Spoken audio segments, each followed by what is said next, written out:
Hey friends, Janky here, and welcome back to the lab.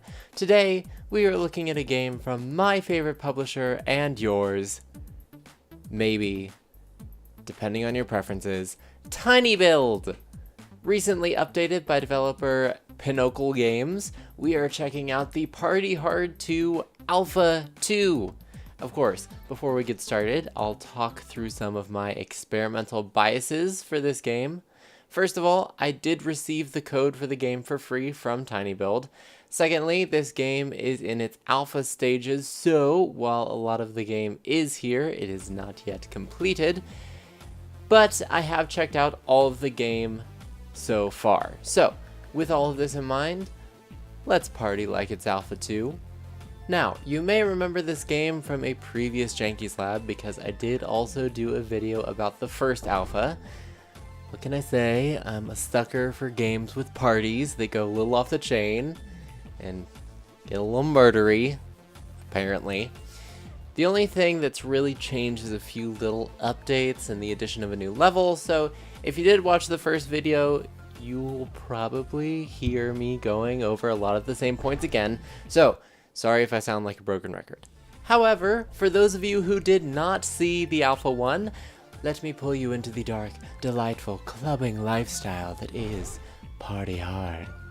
Much like the original Party Hard game, Party Hard 2 has players taking control of a new, but just as infamous, Party Hard killer, who, for reasons of missing out on a Christmas bonus check, has decided that partiers must die. Think Clark Griswold if he had really gone off the deep end at the end of Christmas Vacation. Can you picture that? Would have been a much different movie. However, unlike the first game, the ultimate goal of each level is not to eliminate every single clubbing 20-something, although still an option for those among you who have got that crazy Saul level of bloodlust. Instead, Party Hard 2 focuses on taking out specific targets, like drug dealers, meth chemists, biker boys. It's almost noble if it weren't for the fact that it almost always results in insane amounts of collateral damage. See exploding gas can in the middle of the dance floor. I do think, however, that the addition of goals gives Party Hard 2 a step up on its predecessor. It gives the game more direction. Plus, one of the biggest complaints I heard from players of the original Party Hard game was that the difficulty and the time-consuming nature of eliminating every party goer was a huge turnoff. You could pretty much get through one level at a time, and then you were just like, okay, that's enough for one day. And the objectives give players a way around that. So, let's talk about the gameplay itself, which, as I'm sure you've noticed, relies heavily on using your environment to your advantage. This includes, but is not limited to, rigging sound systems, hookahs, and jukeboxes to create not only spectacular light shows, but excellent methods for taking out large groups of targets.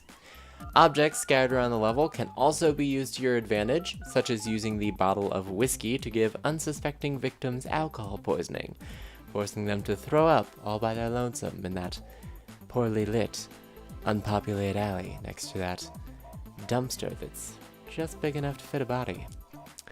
How convenient. Other features like holes in the walls, vents, and sewer grates give the players an excellent method for slipping away to other parts of the map before incurring suspicion. These shortcuts are also useful in dodging police who have become suspicious of your shady behavior, but do be careful. If you use these passages too much, they can get sealed off, and you'll just have to dodge police the old-fashioned way by sprinting using the shift key.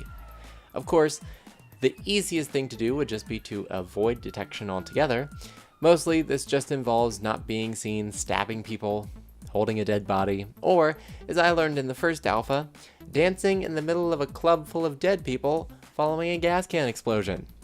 Who knew, right? Anyway, the key is witnesses will blame the person closest to the accident or body, so you have to keep your distance.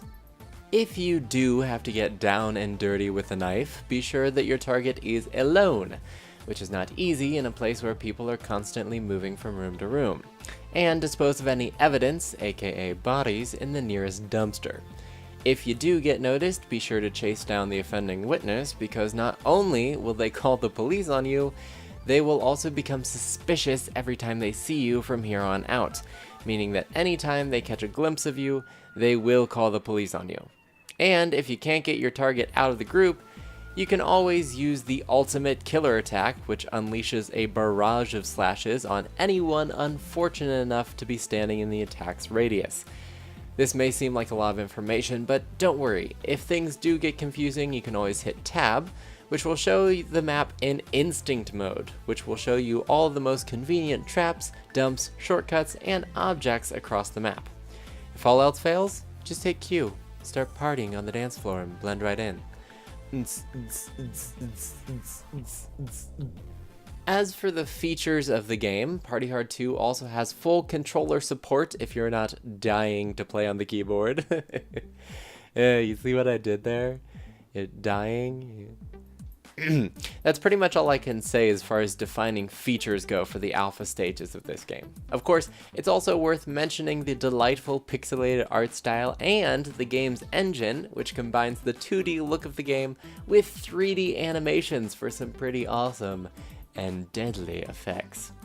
And of course, a sweet, sweet partying soundtrack that is to die for. That was the last pun, I swear. So let's wrap things up and bring out the experimental scale. Overall, I think this game is a blast. No pun intended, I swear. The movement of the targets and partygoers around the space, as well as the use of environmental hazards, create not only a satisfying feeling of watching stuff blow up, but replayability and strategy. And the introduction of setting specific goals gives the game direction, while also allowing players to wreck the party however they feel like. With all this in mind, I'm going to say that this alpha was a smashing success, and I'm excited to see more from this game in the future.